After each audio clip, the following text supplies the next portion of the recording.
Ya, salam selamat sore Bapak Ibu dosen dan juga rekan-rekan mahasiswa dan selamat sore juga kepada narasumber.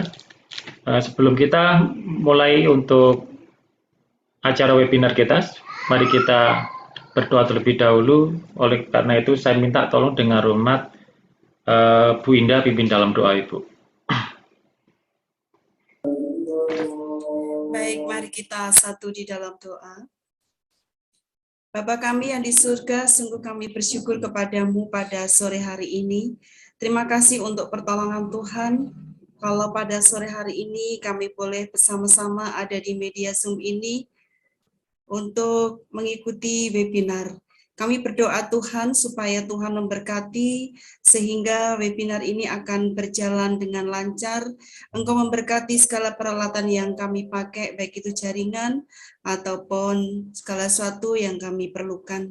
Demikian juga kami berdoa untuk hamba-Mu Ibu Natalia, juga Pak Adi, yang akan membawakan seminar pada sore hari ini. Tuhan memberkati, Tuhan memimpin, berikan hikmat dan bijaksana.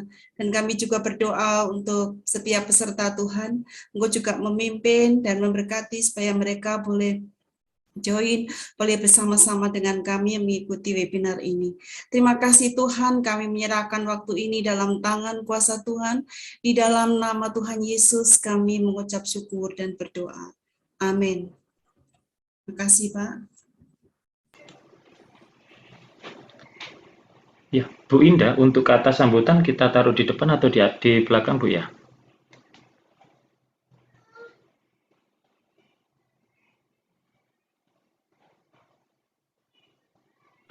Sekarang saja Pak, tidak apa-apa. Iya. Ya. Ya, baik Bapak Ibu Saudara yang terkasih dalam Tuhan, kita tidak akan memperpanjang waktu, kita akan bersama-sama sebelum kita mulai webinar kita akan mendengar sambutan dari Ketua Sekolah Tinggi Teologi Injil Efrata. Kami persilakan untuk Bapak Dr. Sabto Harsoyo untuk bisa memberikan kata sambutan. Kami persilakan Pak.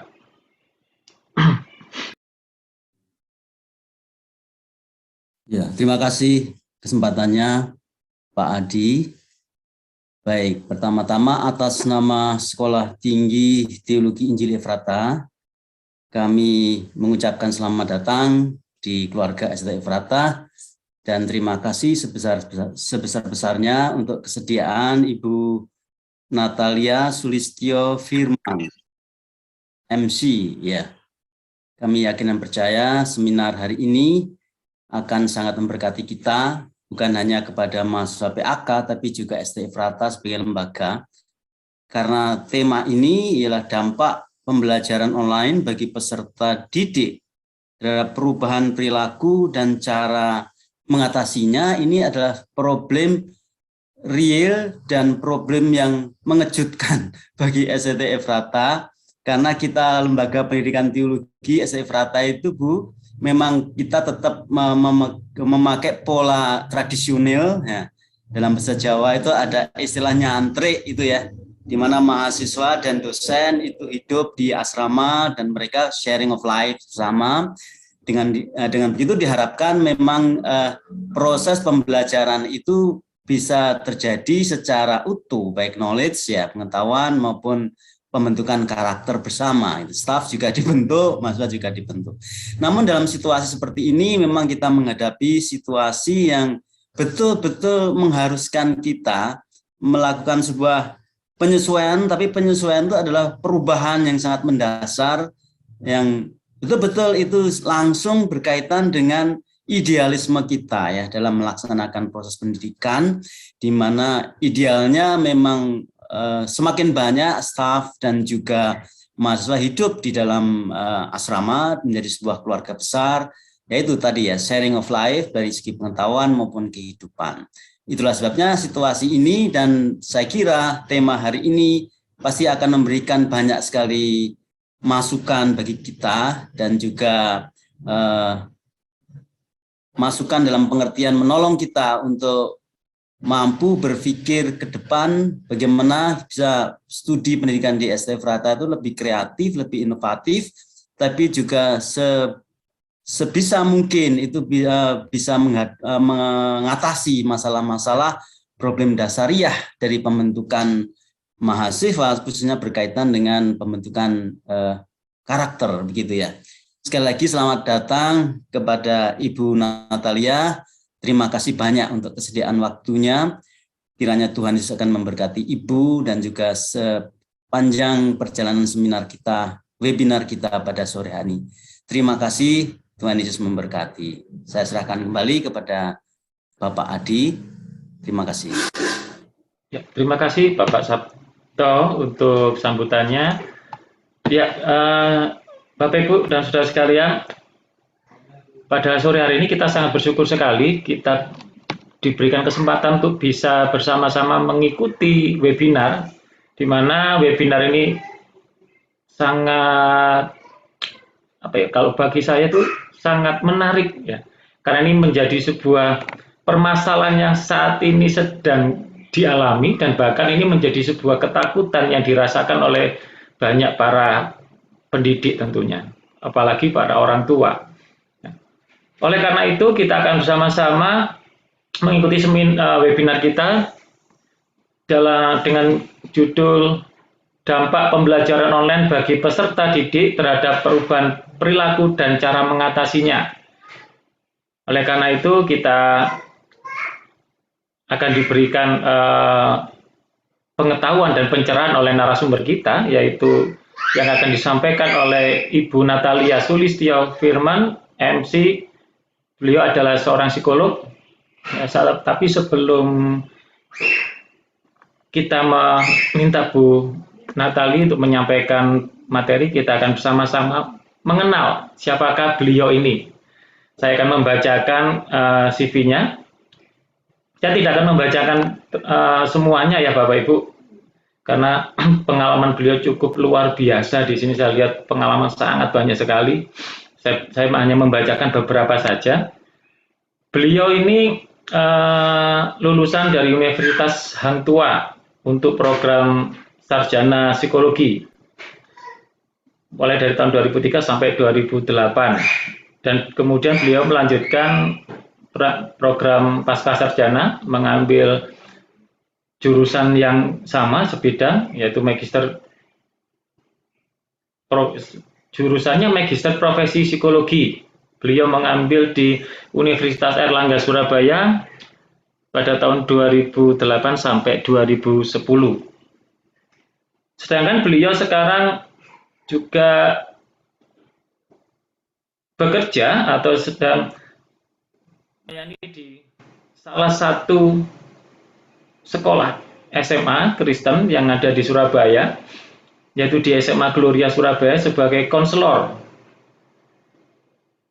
Dan bahkan beliau juga sebagai psikolog asesor di Quantum HRM Surabaya. Beliau juga sebagai psikolog asesor di People Development Surabaya, dan bahkan beliau juga sebagai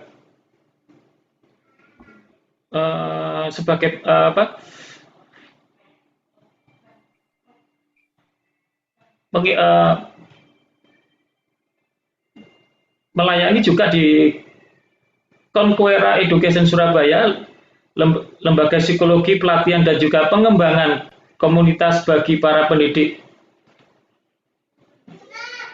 Masih banyak lagi pengalaman-pengalaman kerja beliau yang belum saya bacakan karena sangat banyak sekali, dan bahkan ke organisasian yang beliau ikuti bahkan sebagai narasumber. Ya, salah satunya beliau juga pernah menjadi narasumber seminar printing playgroup Asem Payung Sukolilo pada tahun 2016, kemudian sebagai narasumber seminar printing di PAUD se-Kecamatan Mulyorejo Surabaya, dan kemudian sebagai narasumber printing di PAUD dan TK Twinkle Surabaya tahun 2018. Dan bahkan beliau juga pernah menjadi narasumber printing bagi guru di Kupang, NTT, Yayasan Pendidikan Gloria 2019. Demikianlah CV yang bisa kami sampaikan mengenai narasumber kita. Untuk tidak memperpanjang waktu, kami persilakan kepada narasumber kita, yaitu Ibu Natalia, untuk bisa menyampaikan materi yang akan disampaikan. Kami persilakan Ibu. Baik, Pak Adi. Pak Adi. Bapak Ibu semuanya, apakah mendengar suara saya? Apakah sudah mendengar suara saya, Pak Adi? Dengar, Bu? Oke, baik. Ya, sudah. Selamat sore semuanya, salam sejahtera bagi Bapak Ibu. Kebetulan saya mengenal Pak Adi itu pada saat kami menjadi rekan di SMA Gloria. Pak Adi waktu itu menjabat sebagai guru agama di SMA Kristen Gloria, dan saya menjadi seorang konselor di sana beberapa tahun. Namanya ya Pak Adi. Pak Adi ya, betul ya? 3 tahun kalau nggak salah ya? 3 tahun atau 4 tahun ya Pak Adi? Ya, 3 tahun, Bu. 3 tahun ya. Oke, waktu dikasihin dampak pembelajaran online ini saya mikir banyak sebenarnya dampaknya. Jadi ini kalau mamanya bahas itu mohon maaf ya, mungkin banyak sekali dampaknya. Jadi jangan kaget. Ternyata memang kenyataannya kondisi yang kita alami itu sudah mempengaruhi anak peserta didik kita. Saya mau bertanya terlebih dahulu ini, Pak Adi, apakah semua yang hadir di sini itu rata-rata seorang pendidik atau seperti apa? Ada yang pendidik, ada yang mahasiswa, Bu. Oh baik, Ya. baik. Jadi masih ada yang mahasiswa S1 juga nih. Ya, baik. Oke, baik, saya langsung saja supaya tidak terlalu lama.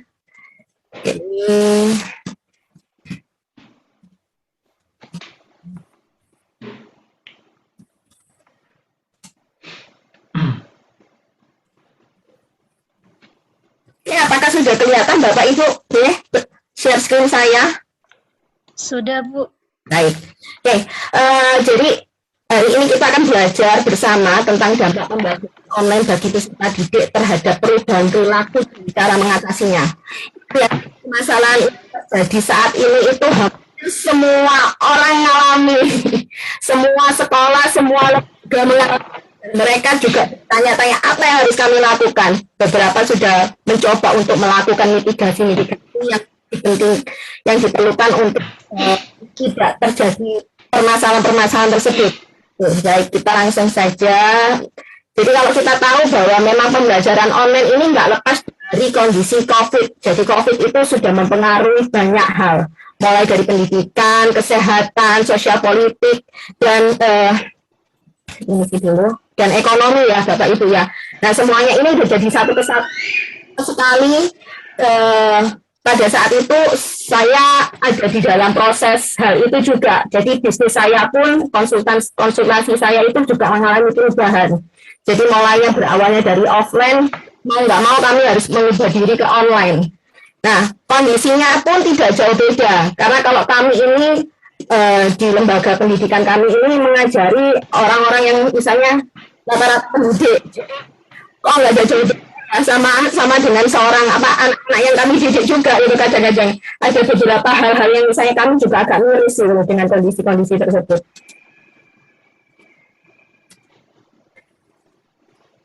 Oke.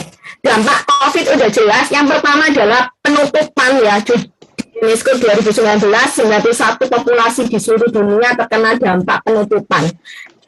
Dampaknya apa setelah terjadi penutupan? Akhirnya mau nggak mau kita berpindah ke online. 1,5 juta siswa di dunia tidak memperoleh pendidikan mengakibatkan terjadinya dampak psikologis bagi kesehatan mereka.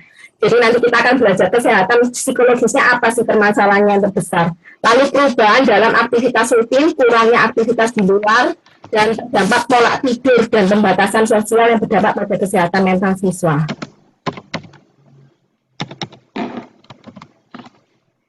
Oke. Nah, saya nggak berkata yang online itu tidak terlalu baik, tidak juga. Sebenarnya online itu ada hal-hal yang baik, ada hal-hal yang negatif. Itu seperti pedang bermata dua.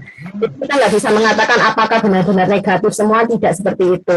Nah, yang pasti yang berdampak besar itu memang percepatan transformasi pendidikan. Saya ingat sekali bagaimana kami mengajari seorang beberapa dosen terkait dengan screencasting itu awal-awal di dalam proses kami melakukan pelatihan. Jadi kok yondelalah gitu loh ya, kalau istilahnya dalam arti bahasa Indonesia kok orang Jawa itu kok yondelalah. Setahun setelah itu terjadi COVID. Kami pun nggak tahu waktu itu apa yang melatar belakangi kami bisa membuat seperti itu. Lalu kami akan melakukan juga tentang terkait dengan kawan biologi itu juga melalui online di WhatsApp terlebih dahulu. Jadi melalui WhatsApp terlebih dahulu karena memang beberapa orang-orang yang kami layani tidak terlalu familiar dengan Zoom terlebih dahulu ya, karena Zoom itu kan muncul baru beberapa saat setelah kondisi-kondisi yang terjadi. Dan memang banyak percepatan transformasi teknologi yang mau tidak mau harus kita ikuti. Gurunya pun melek teknologi, pendidiknya pun akhirnya mau nggak mau harus mentransformasi dirinya untuk mengetahui tentang teknologi. Oke, saya permisi dulu. Masalah. Penggunaan teknologi dalam pembelajaran media pembelajaran yang bervariasi dan memunculkan kreativitas tanpa batas. Saya ingat sekali, mungkin Pak Adi masih ingat ya, rekan kita Pak Yohanes itu luar biasa sekali, sampai juara 1 di Kemendikbud. Kemampuan dia untuk membuat kreativitas tanpa batas, melakukan rap, sesuatu yang menyenangkan dalam proses pembelajarannya. Nah, bagi saya itu sesuatu yang positif. Lalu ada kemandirian belajar, lalu dan beradaptasi dengan adanya perubahan baru. Mau tidak mau kita dituntut ya Bapak Ibu ya. Jadi kita dituntut untuk berubah dan terus berubah. Sekarang mau tidak mau kita juga dituntut untuk mandiri belajar karena memang source lebih mudah untuk kita cari pada saat era sekarang ini. Kolaborasi antara orang tua dan guru yang biasanya mungkin jarang ketemu orang tuanya, mau tidak mau kami harus berkolaborasi. Jadi setiap saat itu ya bagusnya memang kami sering menelpon orang tua terus-terusan gitu. Dengan kondisi anaknya, terutama kalau anak TK playgroup, mau tidak mau pasti informasi ke orang tua tugasnya hari ini seperti apa, di SD juga sama. Lalu penerapan ilmu dalam keluarga, jadi apa yang dipelajari di dalam lingkungan sekolah itu mau tidak mau harus dipelajari di dalam keluarga. Apa sih yang contohnya mungkin kalau mamanya pelajaran biologi mau tidak mau mereka akan belajar tentang terkait dengan kesehatan mereka juga. Pembelajaran daring ini memang dirasa lebih praktis dan santai. Sangat santainya sampai ada meme. Kalau kita ingat mungkin memenya waktu awalnya masih attentive, gitu, habis itu langsung setelah itu anaknya tambah blosor langsung akhirnya tidur. Saking santainya. Jadi itu memang nggak bisa kita hindari, memang kenyataan seperti itu. Lalu yang hal positif lainnya adalah mengembangkan bakat dan minat selama pembelajaran daring, karena jam pembelajaran daring ini fleksibel sekali. Bukan berarti bahwa kalau dengan kondisi seperti ini, pandemi ini, bakat minat anak-anak itu tidak muncul, tidak seperti itu. Ternyata ada beberapa pun sekolahan bisa memunculkan. Yang penting misalnya bagaimana sekolah, terus guru-guru aware dengan bakat-bakat anak tersebut. Saya ingat satu rekan saya, walaupun sudah pindah, dia sudah bisa memunculkan bakat dari anak itu melalui karya ilmiah remaja. Jadi pada saat pandemi, dia mencapai juara 1 untuk lomba karya ilmiah tingkat nasional. Itu luar biasa. Jadi bukan berarti sesuatu hal ini membatasi kita ruang gerak kita, tidak seperti itu. Waktu pembelajarannya lebih variatif, fleksibel, dan dapat dilakukan di mana saja, kapan saja. Selain itu juga direkam dan ditonton berulang. Nah, ini sangat menarik memang. Jadi kita berharapnya anak-anak bisa belajar terus-menerus. Tapi kadang-kadang saya sebagai seorang konselor ini juga kejengkelan sama anak-anak saya. Jadi pada saat mereka melakukan pembelajaran daring, pada saat itu saya tanya, kamu posisi di mana? Saya posisi lagi jalan-jalan, Miss. Jadi ya menarik memang, tapi apakah pertanyaannya nanti bisa berkonsentrasi atau tidak? Nah, ini yang nanti akan menjadi dampak negatifnya. Jadi sebenarnya menarik sekali kalau mereka mempelajarinya dengan tenang dan memang kondisinya memang sesuai dalam proses pembelajaran yang seharusnya.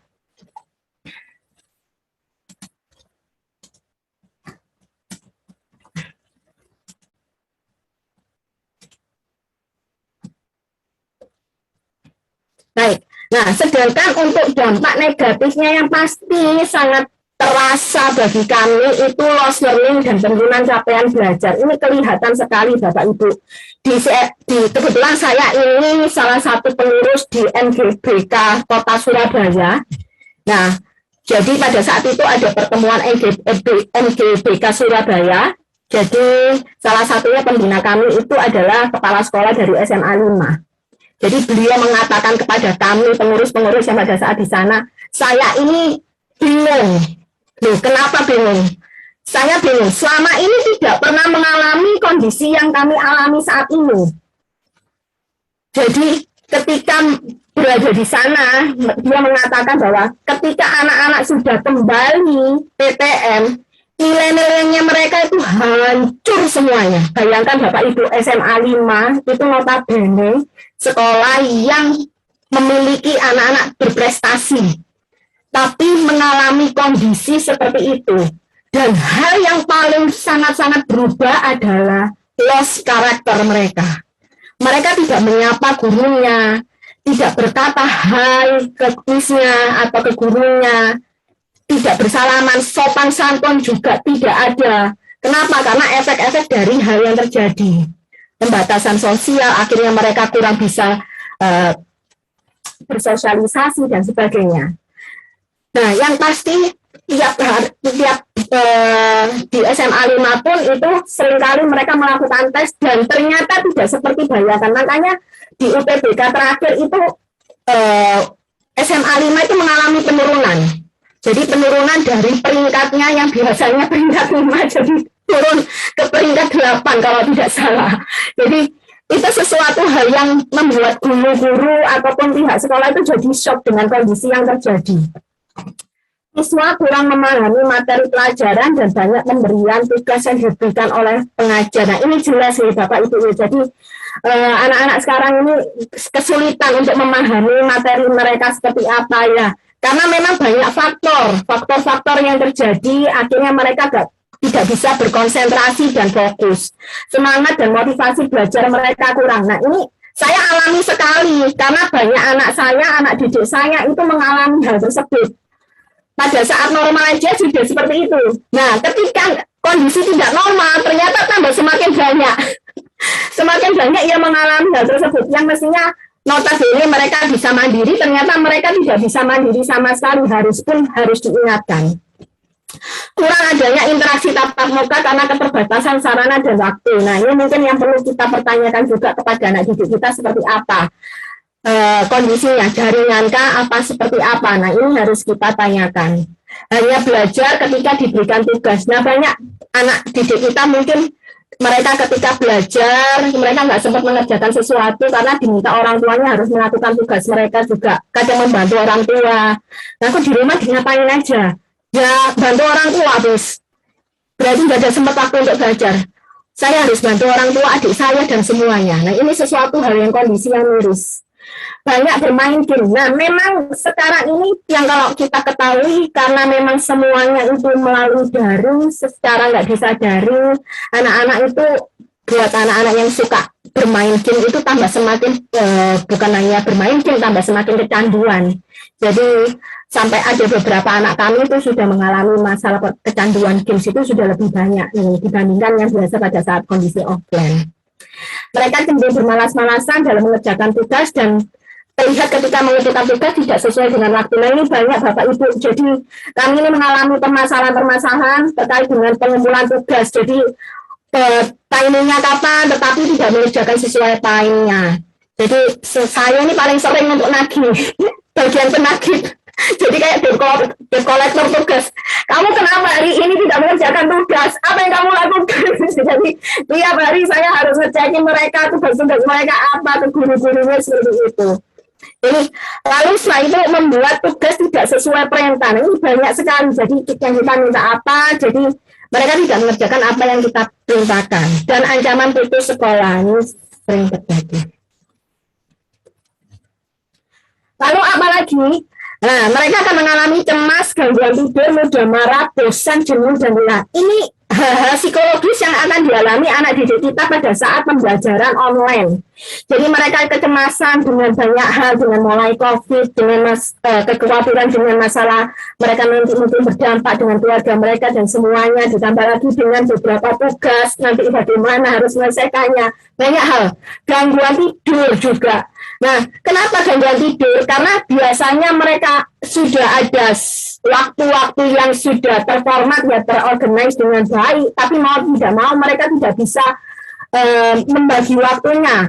Mereka kebingungan, mengalami kebingungan apakah mereka ini belajar atau tidak situasinya. Jadi sempat saya tanya ke anak siswa saya itu salah satunya, apa pengalaman kamu saat ini? Saya itu bingung, Miss.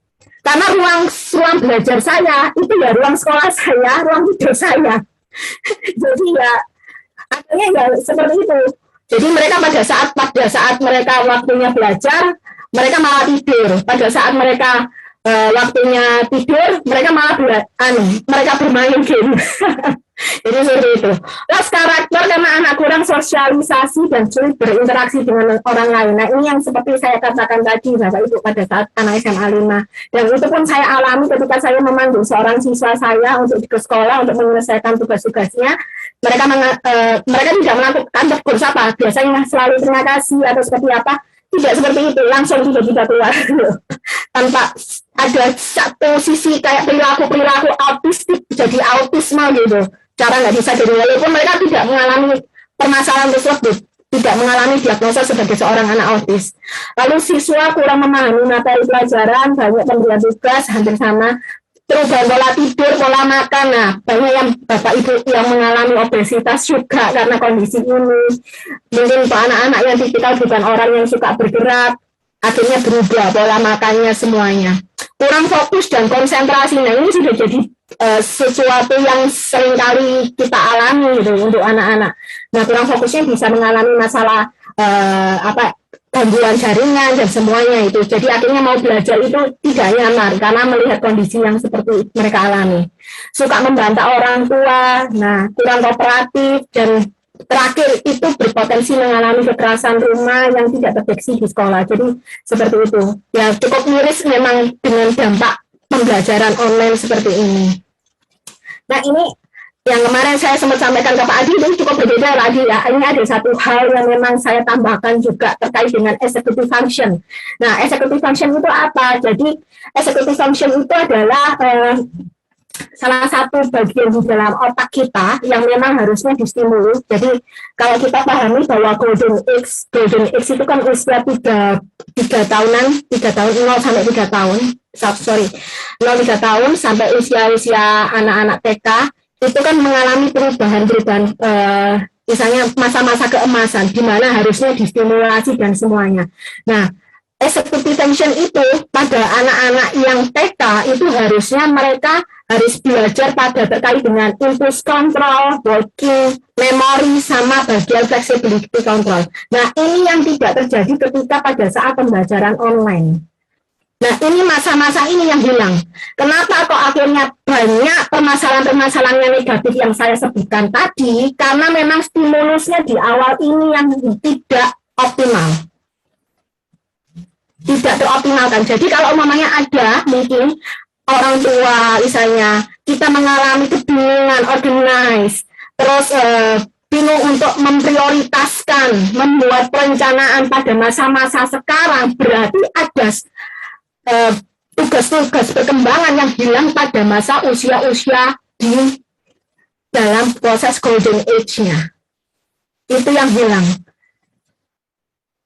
Nah, kalau kita memahami apa aja sih yang executive function itu, nah, bagiannya terkait dengan hal-hal ini, emotional control, penyelesaian text initiation, organize, impulse control, self-monitoring, planning, priority, fleksibilitas, and working memory. Nah, ini banyak hal-hal yang misalnya akhirnya miss di dalam pengerjaan tugas, di dalam beberapa perilaku negatif ya, karena memang optimalisasi di dalam otak mereka masih belum berkembang secara baik.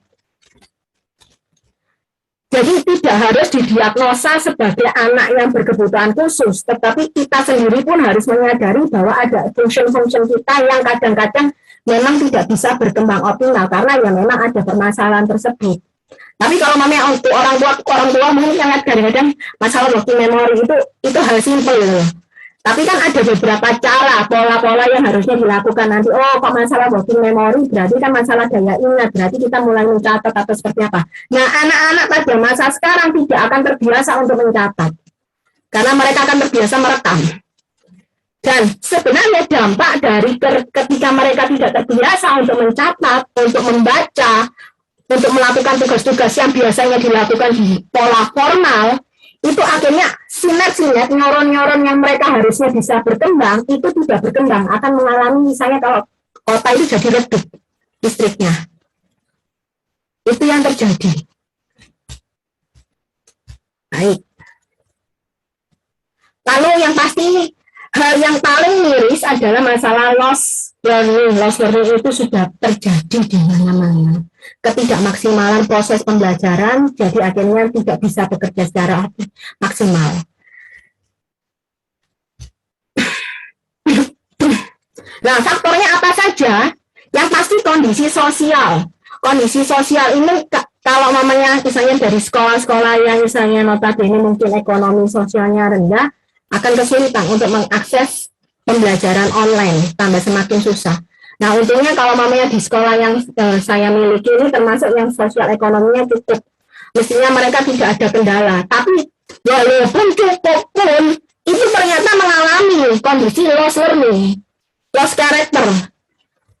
Lalu bagaimana fasilitas belajar di rumah? Seperti yang saya katakan tadi, apakah sudah disediakan ruangan khusus untuk mereka belajar? Ataupun ruangannya terlalu banyak dan padat, sehingga mereka tidak bisa konsentrasi.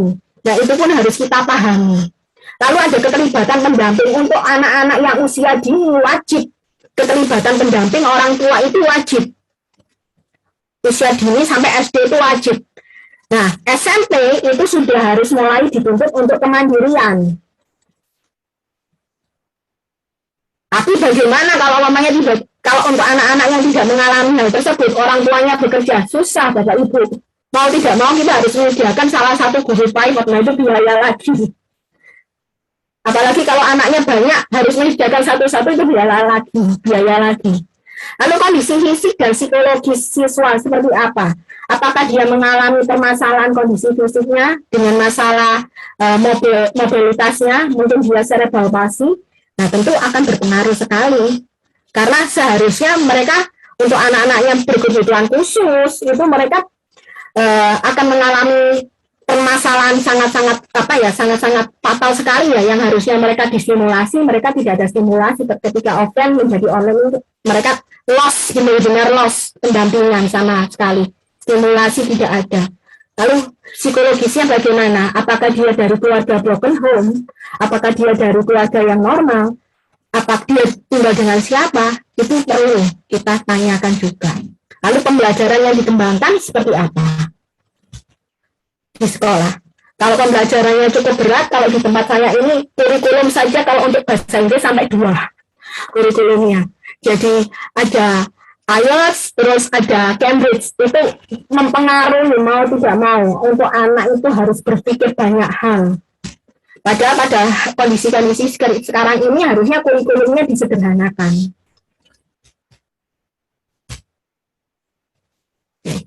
Baik, lalu apa aja yang perlu kita lakukan terkait dengan kondisi ini? Yang pasti kita harus melakukan asesmen. Asesmen itu ada 2 hal, asesmennya secara kognitif maupun yang non-kognitif. Yang kognitif memang berfokus pada pencapaian kompetensi, sifatnya low stakes, jadi simple, sederhana, ya, tidak seperti kayak high stakes itu seperti UTBK, terus UNAS itu seperti itu. Nah, digunakan untuk strategi pembelajaran pada siswa. Lalu ada fokus pada literasi dan numerasi dan asesmen diagnostik. Yang pastinya ujung-ujungnya adalah pengajaran secara terdiferensi. Jadi kita harus mengetahui anak kita itu sifatnya seperti apa, apakah gaya belajarnya seperti apa. Nah, itu kita kelompokkan satu persatu. Kemampuannya yang berbeda itu pun dikelompokkan satu persatu. Jadi pada saat guru awal PTM ataupun pengajar di sekolahan atau di perguruan PTM, kita melakukan tes terlebih dahulu, lalu kita kelompokkan. Jadi nanti kita akan tahu, oh modelnya seperti ini. Jadi anak yang dengan kategori rendah, kita akan melakukan remedial khusus. terus dengan yang tinggi mungkin akan melakukan tambahan pengayaan dan seperti itu.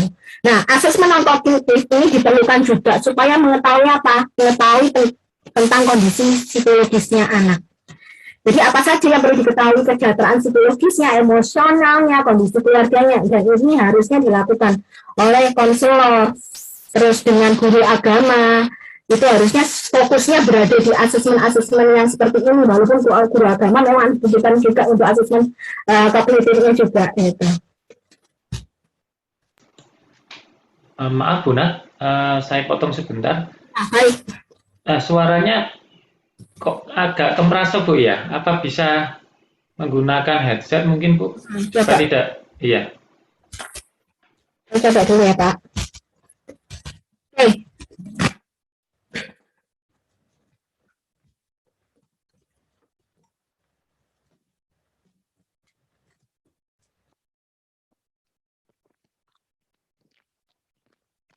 Halo, apakah dengar Pak Adi? Oke, baik.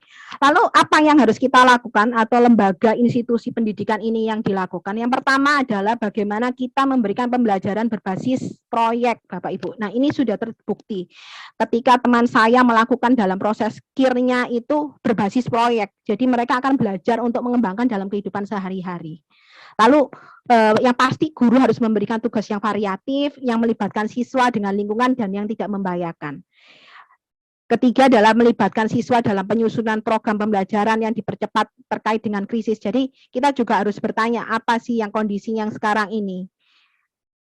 Nah itu yang perlu kita lakukan seperti itu. Lalu lakukan asesmen pada semua siswa saat sekolah masuk.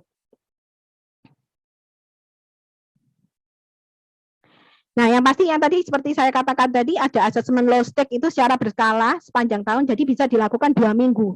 2 minggu sekali untuk secara reguler untuk mengetahui level grade-nya sekarang ini berada di mana. Supaya kita tahu capaiannya seperti apa dan ujung-ujungnya nanti kita mengetahui bahwa oh anak ini udah konsentrasi melakukan tugasnya seperti apa. Kadang-kadang ini yang kesulitan ya Bapak Ibu ya. Nah, tekankan pada upaya menciptakan kemajuan pembelajaran, bukan pada pencapaian kurikulum. Nah, kita kadang-kadang lupa. Karena ini kondisinya adalah kondisi krisis. Jadi memang sekarang ini fokusnya adalah bagaimana kita menciptakan kemajuan pembelajaran saja. Bagaimana progresnya setiap saat.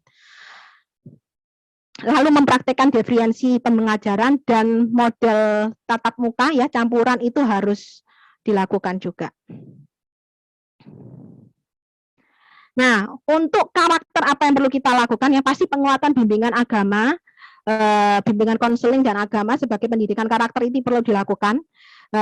Kita bisa melakukan beberapa proyek-proyek terkait dengan penguatan tersebut, jadi tidak berpaku dengan kondisi yang kita alami, melakukan self-monitoring karakter kepada anak-anak, lalu berkolaborasi dengan gereja, psikolog terkait dengan pembinaan karakter mau tidak mau harus dilakukan, lalu melakukan asesmen non-tes yang memberi laporan karakter, perkembangan karakter anak, dan seperti itu ya. Lalu setelah itu adalah melakukan cek rutin psikologis kesehatan mental, kondisinya seperti apa.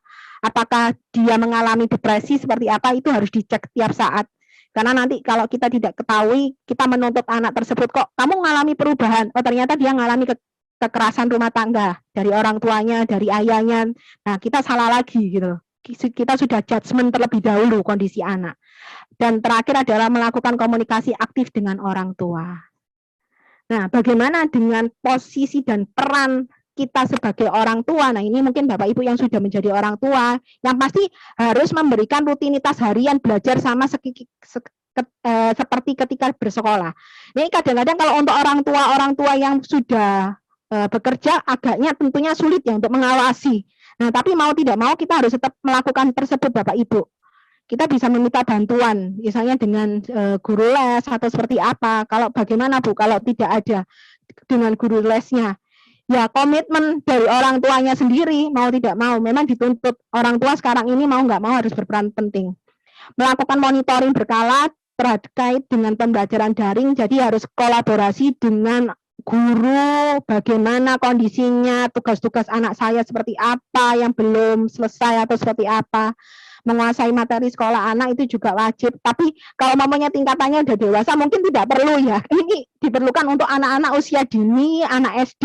Ini bagaimana dengan SMP? Kalau memang kita rasa bahwa anak kita memang mengalami permasalahan terkait dengan pembelajaran daring, kita wajib untuk berkolaborasi dengan gurunya.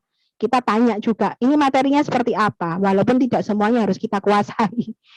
Oke, membuat tabel target capaian selama PJJ-nya seperti apa, lalu aktif berkomunikasi dengan gurunya seperti yang saya katakan tadi, lalu menyisikan satu area untuk ruang belajar seperti yang saya katakan tadi, siswa saya sampai kebingungan. Ruangan sekolah mana, ruang belajar mana, ruang tidur mana, sampai saya katakan, kamu coba cari 2 tempat yang kosong, gitu. Coba tentukan. Jadi kamu biar merasakan, jadi memang ada perpindahan antara kamu ruang satu ke ruang satunya, gitu. Oh iya ya, Miss. Bingung Miss soalnya saya, ngalami kebingungan kondisi hal ini.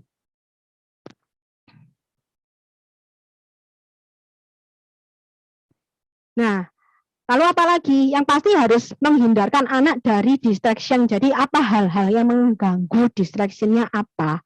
Menjadikan area mudah belajar, mudah diakses juga. Nah, kalau untuk anak-anak yang mungkin mengalami masalah jaringan memang agak sulit ya Bapak Ibu ya. Nah, sampai-sampai kalau maunya di India ataupun di beberapa negara lainnya, gurunya atau dosennya itu mendatangi juga.